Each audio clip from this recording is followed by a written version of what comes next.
예수님은 십자가에 못 박히셨습니다.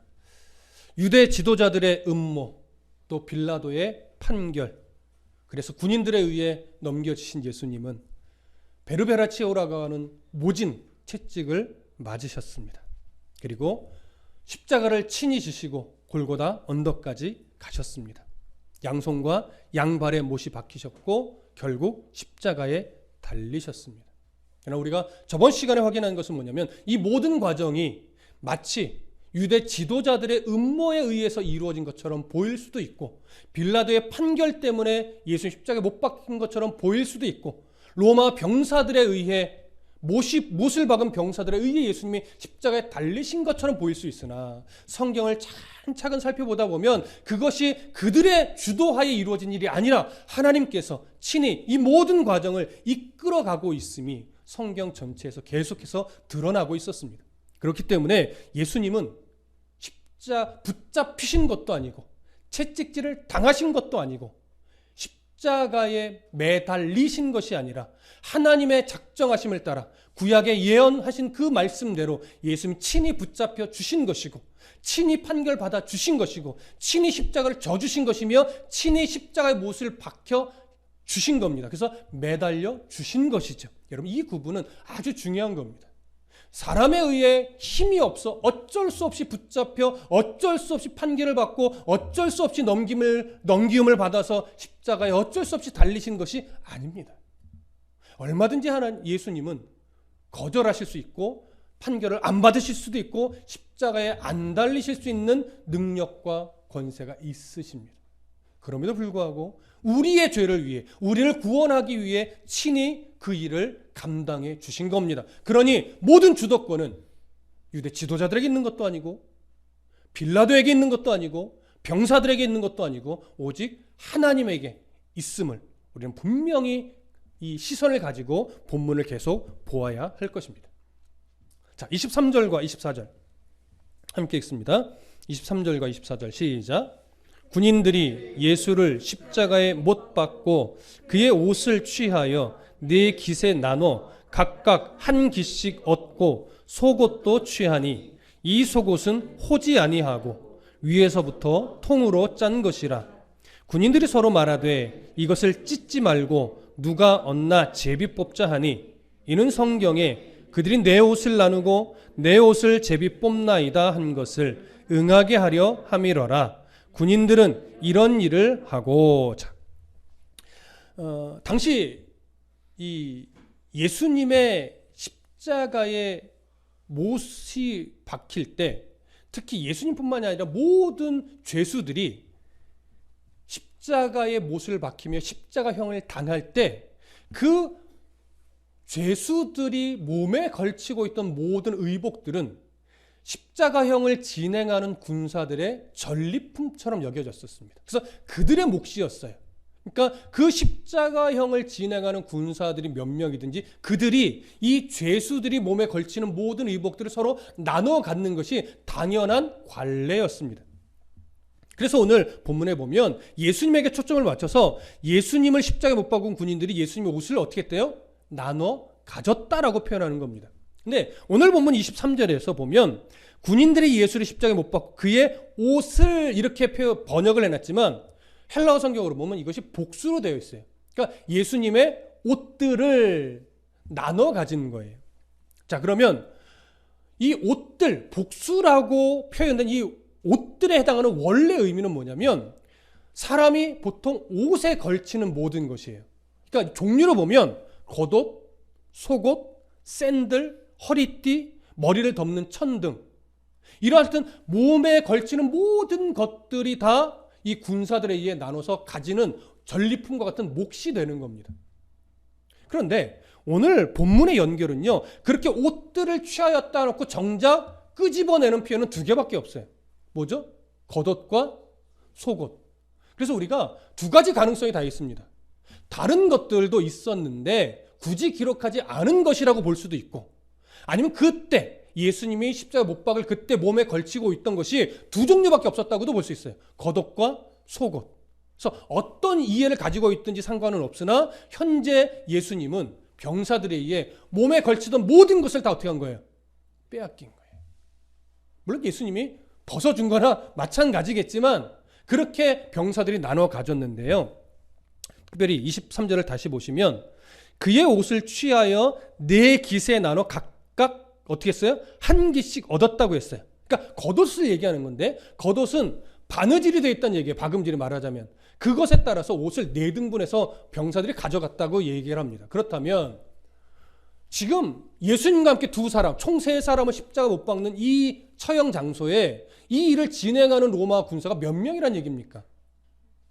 4명이란 얘기죠. 왜? 4등분을 했으니까. 그래서 4명이 지금 이 일들을 진행하고 있는 것인데 겉옷은 4등분해서 가지고 갔는데 속옷은 어떻게 했대요? 속옷도 취하니 이 속옷은 어떻게 했다고 합니까? 호지 아니하고 위에서부터 통으로 짠 것이라. 여기서 우리가 하나 정리할 게 속옷 하니까 우리가 보통 생각하는 어떤 이너웨어처럼 진짜 속옷이라고 생각하는 경향이 있는데 이것은 우리가 생각하는 그런 속옷이 아니고 겉옷 안에 속에 입는 옷을 말하는 거예요. 말하자면 우리의 그냥 얇게 하나 거치고 겉에 외투를 거치듯이 얇게 입는데 그때 상의가 있고 하의가 있고 이런 개념이 아니라 마치 그냥 잠옷처럼 한 벌을 얇게 딱 입는 건데 이 예수님이 입었던 속에 입는 옷은 바느질이 되어 있는 것이 아니고 처음부터 통으로 짠 거예요. 무슨 말씀 이해되시죠? 그래서 이걸 자르려니까 옷이 망가지잖아요. 그래서 이것을 나누지 않고 어떻게 하기로 했대요? 제비 뽑아서 그 상태 그대로 누가 갔는지 결정을 하자. 그래서 병사들이 제비를 뽑아서 예수님이 속에 걸치고 있던 그 옷을 지금 가져간 겁니다. 이런 것을 볼 때 사실은 예수님이 십자가에 달리셨을 때는요, 어쩌면 실오라기 하나 걸치지 않으셨을 가능성이 훨씬 더 많습니다. 그래서 어떤 영화에는 실제로 예수님이 십자가에 달리셨을 때 아무것도 입지 않은 것으로 표현하기도 하죠. 성화에서도 좀 갈라져요. 우리처럼 속옷을 어느 정도 입고 계신 것으로 그리는 성화도 있고 아예 아무것도 안 걸치신 것으로 그리는 성화도 있는데 성경의 어떤 흘러가는 흐름으로 볼 때는 아무것도 못 거치셨을 가능성이 훨씬 더 많습니다. 자, 그런데 오늘 성경은요, 이렇게 예수님의 옷을 병사들이 나눠 갖고 특히 속옷은 제비 뽑아 가진 것을 단순한 당시 풍습으로 설명하지 않고 구약 성경에 예언됐던 그 예언이 이루어진 것으로 표현을 해요. 그래서 24절을 보면 군인들이 서로 말하되 이것을 찢지 말고 누가 얻나 제비 뽑자. 중요한 단어가 이거죠. 제비 뽑자. 제비 뽑자 하니 이는 성경에 그들이 내 옷을 나누고 내 옷을 제비 뽑나이다 한 것을 응하게 하려 함이로라. 군인들은 이런 일을 하고. 여러분 어떤 관주나 이런 것들이 있는 성경 보면 옆에 참고 구절에 시편 22편 18절로 되어 있을 겁니다. 시편 22편 18절에 어떤 내용이 예언되어 있냐면 내 겉옷을 나누고 내 속옷을 제비 뽑나이다. 이런 말씀이 있어요. 이것이 이제 예언적 말씀이 되는 거죠. 바로 예수님의 순환 중에 특히 십자가에 못 박기 전에 이 상황이 바로 이 시편의 말씀을 성취하신 일로 성경은 그러니까 특히 사도 요한이 말하고 있는 겁니다. 그렇다면 지금 여기서 여전히 발견되는 것이 뭐냐면 예수님이 십자가에 못 박히는 모든 과정들이 우연이 되는 것이 아니라 하나님의 섭리 가운데 인간의 완악함을 도구로 사용하는 과정 중이지만 그 과정에 구약 성경에 예언됐던 예언들이 하나둘씩 뭐하고 있어요? 성취되고 있어요. 주도권이 누구한테 있어요? 하나님에게 있으면 여전히 보여주고 있는 겁니다. 아무 의미 없이 기록되어 있는 것이 아니고 그래서 너무나 섬세하게 하나님이 작정하신 모든 뜻은 사람의 완악함과 당시 문화를 이용해서 도구로 사용해서 하나님이 예수 그리스도 구원자, 구속자 되신 예수님의 이 대속의 과정들이 하나둘씩 정확하게 이루어져 가고 있음을 오늘 성경이 보여주고 있습니다. 자, 25절과 26절, 27절 세 절을 함께 읽겠습니다. 시작. 예수의 십자가 곁에는 그 어머니와 이모와 글로바의 아내 마리아와 막달라 마리아가 섰는지라. 예수께서 자기의 어머니와 사랑하시는 제자가 곁에 서 있는 것을 보시고 자기 어머니께 말씀하시되 여자여 보소서 아들이니이다 하시고 또 그 제자에게 이르시되 보라 네 어머니라 하신대 그때부터 그 제자가 자기 집에 모시니라. 이제 저자는 독자들의 시선을 누구에게 맞추시냐면 십자가 곁에서 애통해하고 있는 여인들에게로 맞춥니다. 몇 명의 여인들이 지금 등장하냐면 4명의 여인들이 등장을 합니다. 25절에 예수님이 그 십자가에 곁에 4명의 여인들이 있는데 어떻게 표현하냐면 그의 어머니, 그 다음에 이모, 그 다음에 글로바의 아내 마리아, 그 다음에 막달라 마리아, 이렇게 4명을 기록하고 있는데 첫 번째로 언급한 예수님의 어머니, 예수님의 어머니 이름도 마리아죠. 이때 이 마리아의 나이는 대략 50대 초반일 것으로 학자들은 보고 있습니다. 그리고 아버지 요셉은, 그러니까 이 마리아의 남편 요셉은 이미 죽은 상태로 보통 봅니다. 그래서 홀로 과부가 된 마리아가 아들 예수님, 육체적으로는 아들이시니까 아들 예수님이 십자가에 달리신 장면을 다 어떻게 하고 있는 거예요? 지켜보고 있는 거예요. 여러분, 애통할 수밖에 없죠. 그리고 두 번째로 언급된 이모, 예수님의 이모, 그러니까 마리아의 자매가 되는 거죠. 그래서 우리가 이전 시간에 이 예수 이모를 누구로 확인했어요? 살로메일 것으로 확인했죠. 살로메는 누구의 어머니예요? 요한복음을 기록한 사도 요한의 어머니예요. 그렇기 때문에 이 사도 요한과 예수님은 친척지간이 되는 것이죠.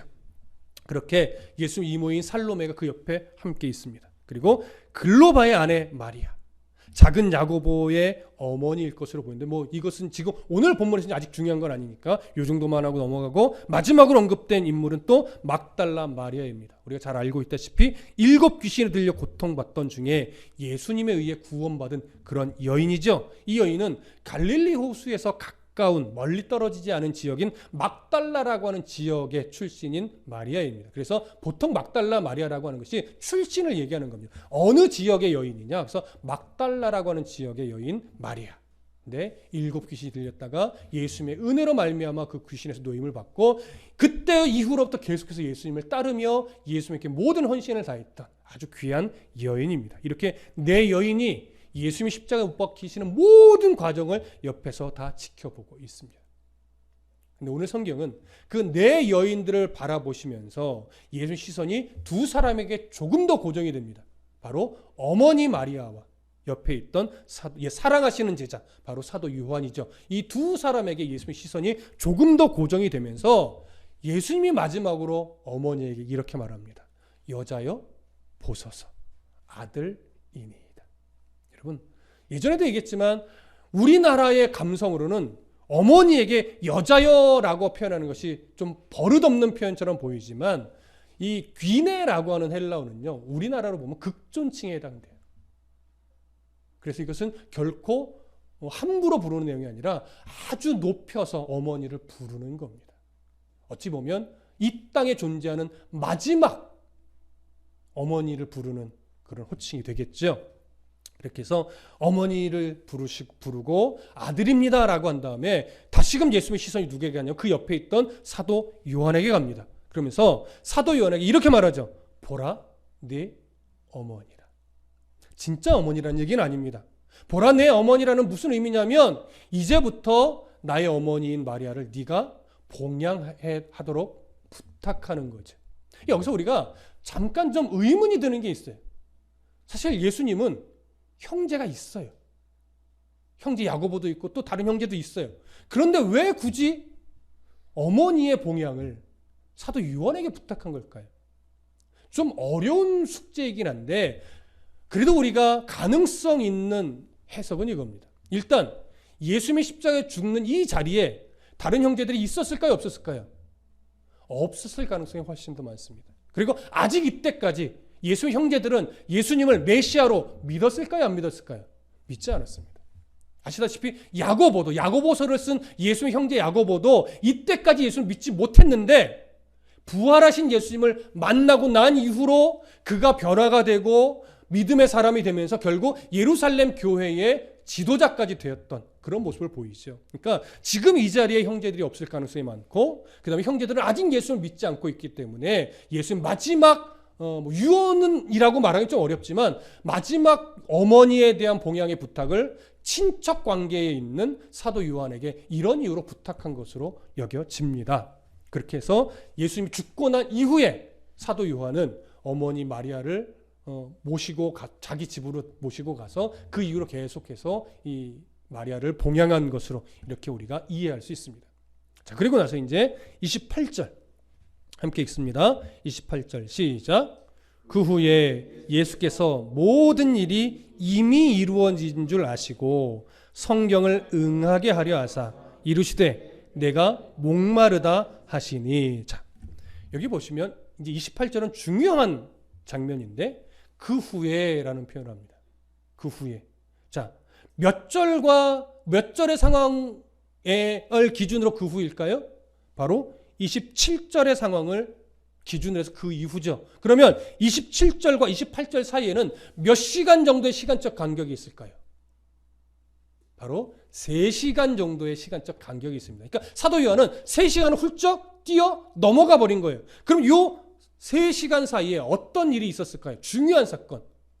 해가 어두워지고 성소 휘장이 찢어지는 이 사건이 바로 요 사이에 있는 겁니다. 공간복음엔 기록되어 있지 않죠. 우리가 계속해서 확인하지만 사도 요한은 가능하면 공간복음과의 중복을 피했습니다. 그래서 아주 중요하고 자기가 전하려고 하는 메시지에 해당하는 것들만 이렇게 집중적으로 표현하는 지금 그것을 우리가 보는데, 그래서 공간복음에서는 기록되어 있지만 사도 요한은 요 중간에 있던 해가 어두워지고 성소 휘장이 찢어지는 이 3시간 사이에 있었던 일은 생략을 했습니다.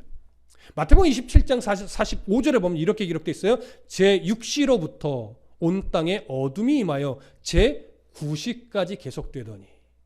그렇다면 몇 시부터 몇 시까지의 시간 간격이 생략된 거냐면 마태복음에서 말하고 있는 제6시. 자, 유대 시간입니까? 로마 시간입니까? 유대 시간이죠. 로마 시간으로 기록된 건 요한복음만.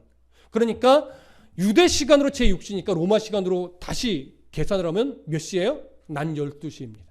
예수님이 십자가에 못 박히신 지 이미 3시간이 지난 상태. 거기서부터 또 3시간이 생략이 된 거예요. 그리고 제9시까지니까 오후 3시죠. 낮 12시서부터 오후 3시까지의 그 시간을 잠깐 생략했는데 예수님이 실제로 몇 시에 돌아가신 것으로 우리가 보고 있냐면 오후 3시에 돌아가신 것으로 보고 있습니다. 그렇다면 지금 28절에서 그 후에라고 하는 것은 오후 3시가 거의 다 됐을 때예요. 그러니까 예수님이 이제 막 숨을 거두시기 직전의 상황이죠. 무슨 말씀 이해되십니까? 그래서 지금 28절 이후부터는 예수님이 곧 죽으시기, 숨을 거두시기 바로 직전의 상황이라는 것 여러분 기억하시고 오늘 본문을 더 보시면 좋을 것 같습니다. 예수님이 바로 그때에 이렇게 말합니다. 내가 목마르다. 내가 목마르다. 자, 이 내가 목마르다라고 하는 말씀을 우리가 그 의미를 오늘 좀 확인을 해야 되는데 그 앞에 먼저 이런 말씀을 했죠. 모든 일이 이미 이루어진 줄 아시고, 모든 일이 이미 이루어진 줄 아시고 예수님이 내가 목마르다라고 말씀하신 거예요. 그러면 모든 일이 이미 이루어진 줄 아셨다라고 하는 것은 어떤 의미로 이해할 수 있냐면 지금까지 대속의 과정, 구약에서 예언했던 대로 차근차근 예수님이 그 대속의 모든 과정을 지금 진행해 오셨는데 이제 하나님의 뜻대로 모든 대속의 과정이 다 성취가 됐고 마지막 하나만 남은 거예요. 뭐만 남았죠? 자신의 생명을 내어주시는 일. 이것 하나만 남은 것을 아시고 마지막 한마디 뭐라 했냐면 내가 목마르다. 이렇게 말씀을 하신 겁니다. 자, 성경대로 마지막 생명을 내어주기 위해서 이제 내가 목마르다라고 말씀하셨다면 예수님은 정말 목이 말라서 목마르다 하셨을까요?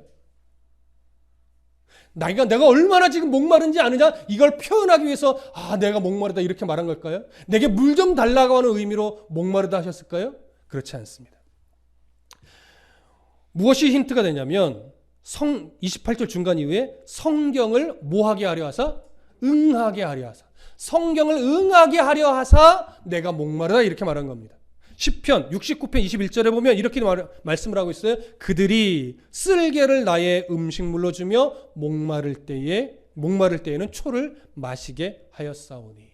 바로 이 예언의 말씀을 또 이루시기 위해서 예수님이 내가 목마르다 말씀하신 건데 실제로 예수님은요 한낮에 그 뜨거운 태양 아래, 중동 지역의 그 뜨거운 태양 아래서 이미 몇 시간을 십자가에 매달려 계시는 거예요. 이미 6시간을 매달려 계신 거예요. 거의 6시간이 다 채워져 가고 있어요. 그러니 6시간 동안 십자가에 매달려 계셨죠. 그러면서 양손과 양발에 못이 박힌 그 손으로 피가 계속 흐르셨죠. 그러니 탈수 증세와 함께 극한 목마름이 찾아오는 것은 당연합니다. 하지만 그 목마름이 갖고 계시지만 그 목마름 때문에 내가 너무 목말라 이걸 표현하려고 내가 목마르다 말씀하신 것은 아닙니다. 바로 하나님의 뜻대로 순종하는 그 마지막 과정을 이제 예수님이 수행하기 위해서 성경 그대로 내가 목마르다 말씀하신 것이고, 이 말을 듣고 나서 병사들이 성경대로 무슨 행동을 해요? 예수님의 입에 갈증을 해소시켜주는 음료를 대주게 되죠. 그래서 29절을 이제 봐야 되는 겁니다. 29절 함께 읽습니다. 시작. 거기 신포도주가 가득히 담긴 그릇이 있는지라 사람들이 신포도주를 적신 해면을 우슬초에 매어 예수의 입에 대니. 자, 그 병사들이 예수님이 내가 목마르다라고 너무나 힘겹게 하시는 말씀을 들은 것 같습니다. 그랬더니 시편에 예언했던 대로 이 로마 병사들이 시편을 알고서 한 것은 아니지만 그들은 예수님의 목마르다는 말을 듣고서 신포도주를 적신 해면을 우슬초에 매서 예수님의 입에 갖다 대. 쉽게 얘기하면 스펀지에 묻혀서 그 입에 살짝 대준 거예요. 또 예수님이 뭐 혀를 이렇게 해서 살짝 대셨겠죠. 마신 건 아닙니다. 살짝 입에 대신 거예요. 이 장면은요, 무엇과는 좀 구별하실 필요가 있냐면 마가복음 15장 23절에 대한 거는 좀 구별하실 필요가 있습니다. 잠깐 보실까요? 마가복음 15장 23절.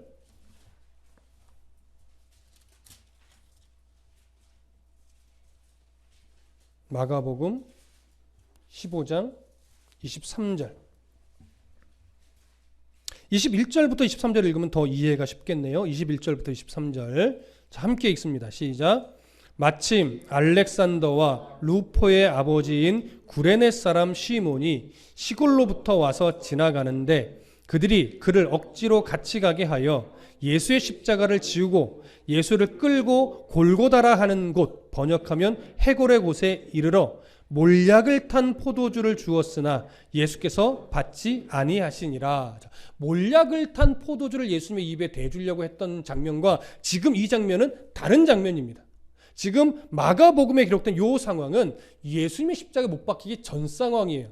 몰약을 탄 포도주라고 하는 것은 어느 정도 좀 그 마취성이 있는 그런 포도주예요.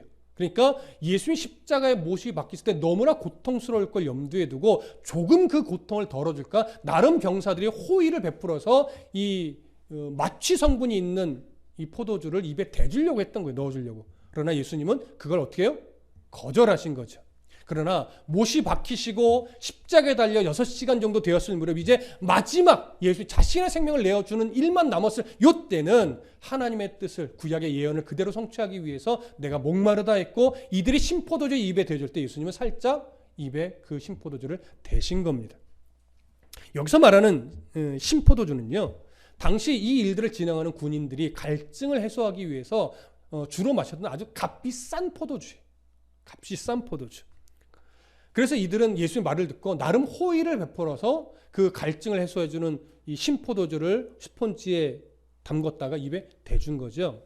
한편으로 보면 호의지만요, 한편으로 보면 굉장히 잔인한 행동입니다. 왜냐하면 갈증이 조금이라도 해소된다면 십자가에 못 박히신 상태로 더 오래 매달려야 돼요. 왜? 조금 더 죽는 시간이 길어지니까. 그래서 이건 호의이면서도 호의가 아닌 이런 상황이 되는 거죠. 그러나 예수님은 성경에 예언된 대로 입에 잠시 그 신포도주를 대셨습니다. 그럼 이제 남은 장면은 뭐예요? 숨을 거두시면서 생명을 내어주시는 그 한 일만 남으신 겁니다. 자, 30절 함께 읽겠습니다. 30절 시작. 예수께서 신포도주를 받으신 후에 이르시되 다 이루었다 하시고 머리를 숙이니 영원히 떠나 가시니라. 자, 다 이루었다. 마지막 말씀이죠. 사실은 십자가 위에서 예수님이 공간복음을 다 비교해보면 7마디 말씀을 하셨잖아요. 앞에서 내가 목마르다라고 하는 것은 가상칠언이라고 하는 십자가에서 말씀하신 7마디 중에 5번째 말씀이시고 지금 30절에서 다 이루었다 하신 말씀은 6번째 말씀입니다. 7번째 말씀은 하나 더 있죠. 원래는 뭐죠? 아버지여 내 영혼을 아버지 손에 부탁합니다. 그래서 나머지 말씀들은 다 생략했어요. 요한복음은 5번째 말씀과 6번째 말씀만 기록을 하고 있는 겁니다. 자, 여기서 중요한 것은 요한이 강조하고 있는 것은 뭐냐면 다 이루었다. 이제 모든 하나님의 뜻이 다 이루었다. 마지막만 남았다 하면서 머리를 숙이신 영혼이 떠나가신 요곳에 강조점을 요한은 두고 있습니다. 자, 그러면 차근차근 확인할게요. 다 이루었다. 이 표현은요, 헬라어로 보면 테텔레스타이라고 하는 단어예요. 근데 테텔레스타이라고 하는 이 단어는 어떤 단어적 의미를 갖고 있냐면 완불되었다 이런 의미를 갖고 있어요. 고고학자들이요, 이제 중동 지역에서 여러 고고학적 발견을 하잖아요. 근데 고고학적 발굴을 막 할 때 양피지에 적힌 정의들이 많이 나타나는데 그 중에 종종 어떤 양피지가 등장되냐면 양피지 오늘날 종이 위에 제목이 적혀있는데 거기에 텔레스타이 이렇게 적혀 있어요. 근데 내용을 보면 뭐냐면 세금을 완불했다라는 건 세금 영수증. 그 제목이 뭐냐면 텔레스타이예요. 그러니까 뭐예요? 세금을 완불했다. 이 의미가 되는 거죠. 그러면 이 단어를 오늘 요한이 썼다라고 하는 얘기는 무슨 의미겠습니까? 성경에서 기록된 대로 인간의 모든 죄의 죄책, 죄의 책임이죠. 이 죄의 책임이 어떻게 됐다? 완불됐다. 그래서 예수님의 생명으로 모든 우리들이 가지고 있는 죄의 책임의 이 대가가 다 완물되었으니 이제 죄에 대한 모든 빚은 청산되었고 완전히 말소되었음을 증명하는 영수증 같은 게 뭐예요? 다 이루었다라고 하는 말씀 안에 담겨 있는 거예요. 그러니까 예수님의 다 이루었다라고 하는 말씀은 우리가 이제 모든 죄의 속박에서 올무에서 해방되었음을 선언하는 선언이고 영수증이고 또한 자기에게 맡겨주신 대속의 사명을 이제 완수했다라고 하는 예수님의 승리의 선언이기도 합니다. 그래서 다 이루었다라고 하는 이 말씀은 너무나도 중요한, 우리에게서 좀 우습지만 영수증과 같은 표현이에요. 그러니까 얼마나 귀한 표현입니까? 이 다 이루었다라는 표현에 이어서 예수님이 바로 어떻게 하셨냐면 머리를 숙이셨어요. 그랬더니 영혼이 떠나 가시니라 이렇게 말합니다. 몇 차례 제가 나누어서 이 의미를 아시겠지만 예수님의 죽음을 묘사하는 이 표현은요, 일반 사람들의 죽음의 표현과 사뭇 다릅니다. 일반 사람들은 죽음의 모습이 어떻게 표현되어야 되냐면 비로소 그가 목숨이 끊어지고 영혼이 떠나가시게 되니까 머리가 어떻게 돼요? 그제서야 숙여지는 게 맞아요. 그래서 고개가 떨구어지는 거죠. 그러나 예수님은요, 고개가 떨구어지시지 않았어요. 고개를 스스로 어떻게 해요? 숙이셨어요. 고개를 숙이시니까 비로소 영혼이 떠나가신 거예요. 고개를 숙여주시니까 비로소 죽을 수 있으셨던 겁니다. 이건 무슨 의미냐면 어떤 권세도 어떤 세력도 하나님의 허락 없이, 예수 그리스도의 허락 없이 예수님의 생명을 거두어 가실 수 없습니다. 그러나 하나님이 작정하셨던 모든 대속의 과정을 다 끝내신 예수님은 머리를 숙여주심으로 말미암아 이제 내 생명을 가져가도 좋다라고 허락하신 거예요. 예수님이 허락하시니까 그제서야 죽음의 세력이 예수님의 생명을 거두어 가실 수 있는 거죠. 그래서 영혼이 떠나가셨던 말이 뒤에 가 있는 거예요. 본래는 바뀌어야 돼요. 생명이 죽어 영혼이 떠나가니 비로소 고개가 떨구어지더라. 이것이 보통 사람들에게 표현되는 내용이고 예수님은 거꾸로예요. 내가 이제 생명을 내어준다 허락하시기 위해서 고개를 숙이신 것이고 그렇게 허락해 주시니까 비로소 죽음의 세력이 예수님의 생명을 거두어 갈 수 있었던 겁니다. 여러분, 이렇게 해석하는 것이 조금 억지같이 보이십니까? 떠나가시니라에 해당하는 헬라어가 파라도켄인데, 파라도켄이라는 단어가 가지고 있는 기본적인 의미가 뭐냐면 전하다, 전달하다, 넘겨주다예요. 그럼 이 세 가지 의미 중에 어떤 의미가 오늘 본문에 해당하는 의미일까요? 넘겨주다이죠. 넘겨주다.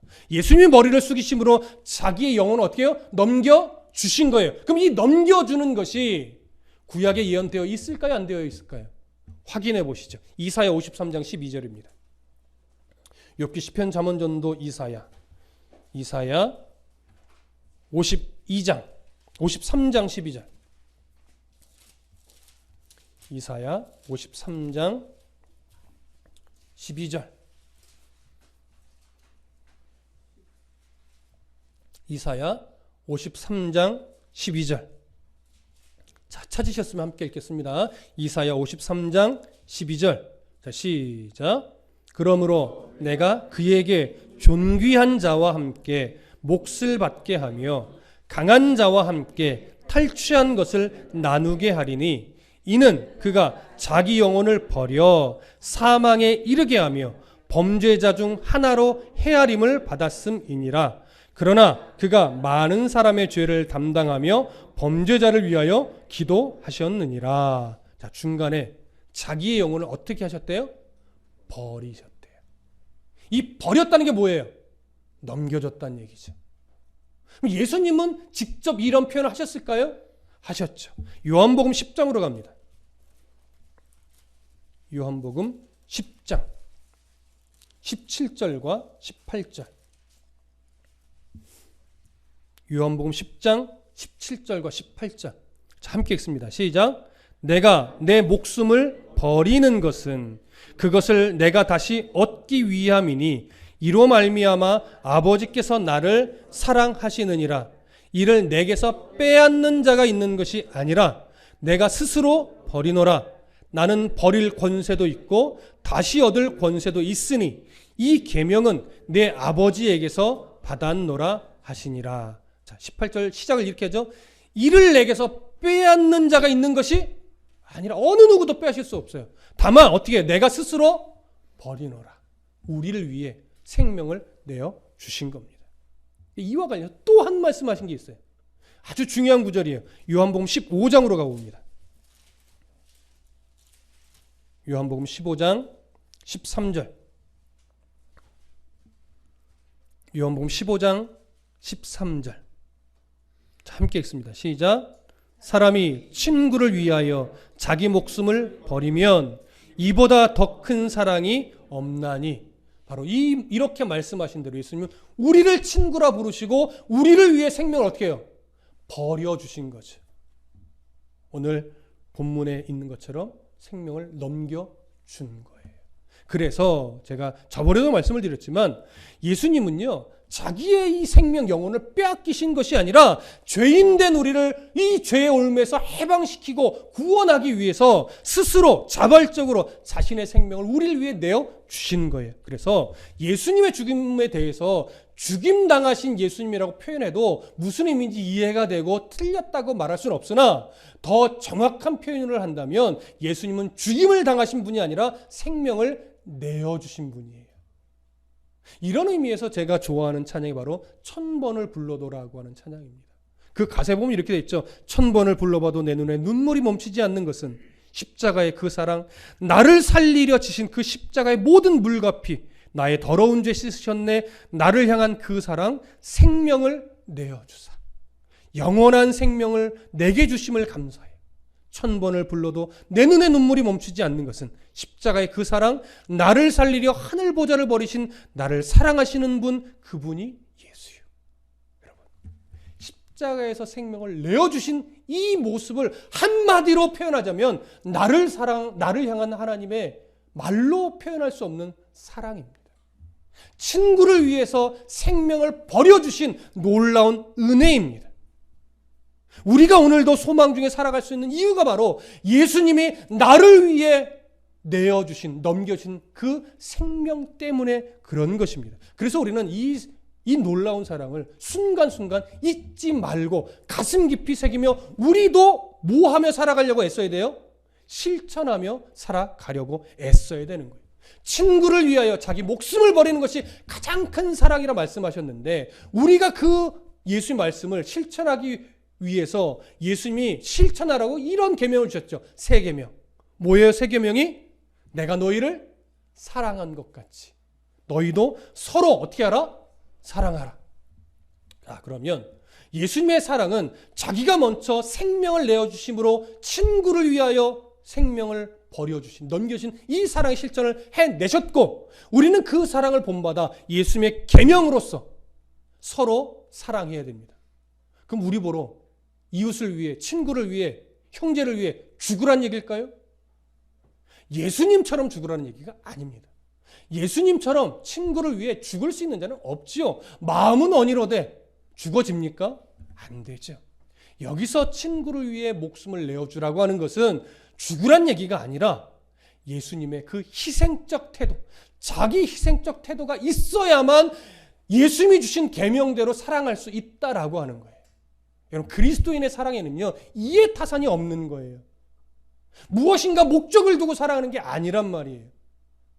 그저 예수님이 말로 다할 수 없는 그 생명을 나를 위해 내어주셨듯이 그 상대방을 긍휼히 여김으로 우리가 그저 희생적 태도로 사랑하는 거예요. 그것이 어떤 모습으로 발현이 되든지 간에 우리는 그러한 태도로 사랑하려고 애쓰는 거예요. 정도의 차이가 다 있겠지만 각자가 희생하려는 태도가 기본이 되어 있을 때 거기서부터 예수님의 이 계명을 실천하는 것이지, 나를 희생하려고 하는 태도가 없으면 가식적으로 사랑하려는 척 해봤자 그건 하나님이 인정하시는 사랑이 아니다라고 하는 거예요. 어느 누구도 이런 사랑을 온전히 실천할 수 있는 자는 없습니다. 다만 애쓰는 거죠. 노력하는 거죠. 이기적인 사랑을 했을 때 내가 왜 이렇게 이기적인 사랑을 하지? 내가 더 나를 낮추고 나를 희생하는 사랑으로 이 그리스도의 계명을, 새 계명을 실천해야 되겠다.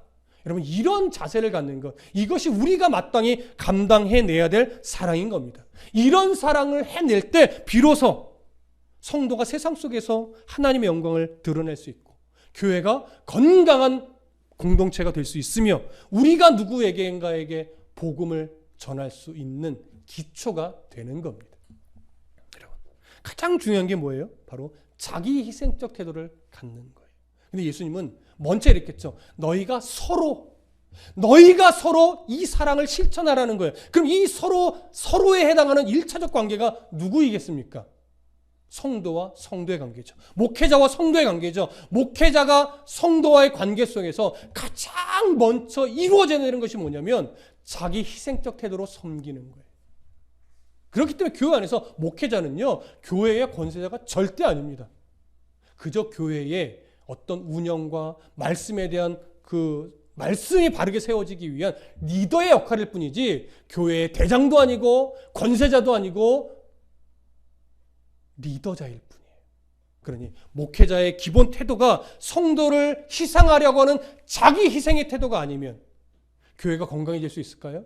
안 되죠. 절대 안 됩니다. 희생할 줄 모르고 섬길 줄 모르고 기득권이나 주장하는 그런 삶에서는 결코 이 사랑을 실천할 수도 없고 하나님의 영광이 드러나지도 않습니다. 그러니 목회자가 먼저 성도를 위해 희생하려는 태도가 기본으로 갖추어져 있어야 돼요. 그러면 성도와 성도의 관계는 다를까요? 성도가 성도와의 관계 속에서 믿음의 교제를 나눈다는 것은 뭐냐면 나를 희생해서 섬겨주는 이런 마음을 갖는 거예요. 잘 안 될 수 있어요. 하지만 노력하는 거죠. 나를 낮추고 나를 희생해서 다른 성도를 더 높여주려고 애쓰고 힘쓸 때, 그럴 때 그 공동체가 건강해지는 거예요. 이렇게 교회 안에서 서로가 서로에게 자기 희생적 태도로 예수님의 새 계명을 이루기 위해 사랑의 실천을 애쓰면 이것이 우리 안에 실력이 되어서 이제 이 실력을 어디서 발휘하는 거예요? 교회 밖에서 하나님을 모르는 사람들과의 관계 속에서 나를 희생함으로 그에게 그리스도의 사랑을 실천하려고 했을 때 비로소 복음이 뭐가 될 수 있어요? 복음이 될 수 있는 거예요. 비로소 성도의 흔적이 거기서부터 출발하는 거예요. 나를 희생하려고 하는 태도가 없는데 무슨 복음이 될 수 있겠습니까? 예수 믿읍시다, 우리 교회 갑시다 하면 다 뭐라고 반응할 수밖에 없어요? 너나 잘 믿어. 난 널 보면 교회 나가고 싶지가 않아. 이게 뭐가 없어서 그래요? 자기 희생적 태도가 없기 때문에 그래요.